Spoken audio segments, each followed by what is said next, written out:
law that we're going to sign in a few minutes is probably the most radical, revolutionary law in improving education. So we have the master teacher program to give teachers more and more skills so they can continue to grow.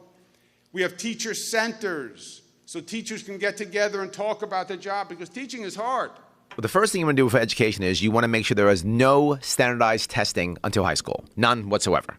Standardized testing is bad for several reasons. Number one, it's an unfair way of grading teachers. Right? Teachers are now graded by how their students do in a standardized test, which is silly. That doesn't mean you're a good or a bad teacher. Next, it makes a bunch of kids who are 10, 11, 12, 13 years old feel stupid because they're not good test takers. We're going to invest over $1 billion more this year into education than last year. The sad part here is, though, Florida actually has more people than we have and half of our budget. That's now over $25 billion that we spend on education. We spend more per child to educate in education dollars than any other state in the United States of America, and I am proud of it. We throw about $22,000 per student per year in New York State, more even than California, and it doesn't work. We have mediocre results at best. Dollars isn't the answer. It's revamping the system. This state is going to be the first state in the United States of America that offers free college tuition to any family under $125,000. For the vast majority of students going to college now, the first year of college is 13th grade because they're not ready for school, because the last 2 years didn't prepare them for college. If it did, we wouldn't require 13th grade. How do I know it's 13th grade? The average student now takes 6 years to graduate college. So the results show me that I'm correct. We don't believe in the 7-year college plan. 2 years, 4 years. And then we want you to agree you're going to stay and live in New York for 4 years afterwards. We've been told a lie. And that lie is the only way to success, the only way, is to do well in high school, get a great 4-year degree, and go get a job and sit behind a computer all day. That's a lie. That is a way to success.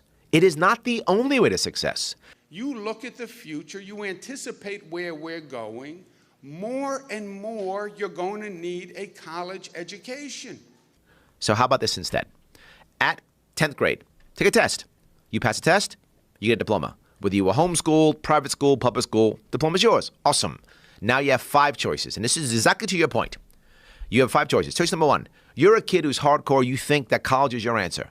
Good, go to 2-year prep school. Imagine that kid who right now you just said is busting his ass. He could be in a prep school of his choice, and the people in that prep school are all kids who want to be in that prep school. The way the businesses are developing now, they need a highly skilled workforce. It's all about skills.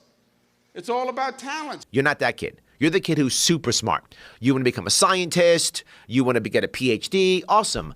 Go right to an associate's degree. Start right away, 16, 17, 18, get a 2-year degree because you're that good. Take your SATs. You're that smart. You're Einstein. Awesome. Go do that. We want you to study and do well.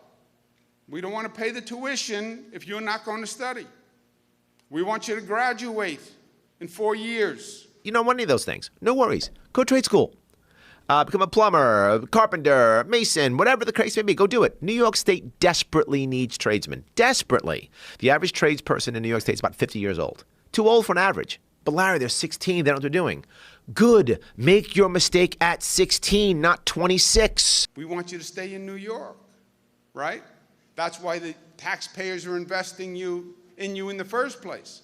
Because if the taxpayers are going to pay for your education and make you smart and make you successful, they want to have you here. But here's the issue. How do I pay for it? And this covers the entire issue that we're just talking about. That's the next question I get. How do you pay for it? New York State says I have to pay for a full 12 years of school. Have to pay for it. State has to pay for it. We're going to give all of our kids $20,000 and 5 years to use it. They don't get the physical check, but the state will pay a check to whatever school they want to go to for $20,000. They have 5 years to use it. What does that mean? You can, at 16, start experimenting. You can say, you know what? I know college is for me. I'm going to go to prep school. Here's what I promise you. I promise you this. I'll bet any amount of money you want. Promise you this. As soon as this comes into play, you will find tons of all of a sudden prep schools and trade schools that pop up. And guess how much they're going to cost for 2 years? $20,000. That's going to be the tuition. You might say, well, wow, Larry, that's a lot of money. It isn't. We're paying $44,000 now for each of those kids. we're saving $24,000 per kid and giving them better schooling, more accurate, actual choices. They can learn something. They make their mistakes at 16, 17, which is way better than 26 or 27, and maybe they figure out what they want to do. And you mark my words, other states are going to follow.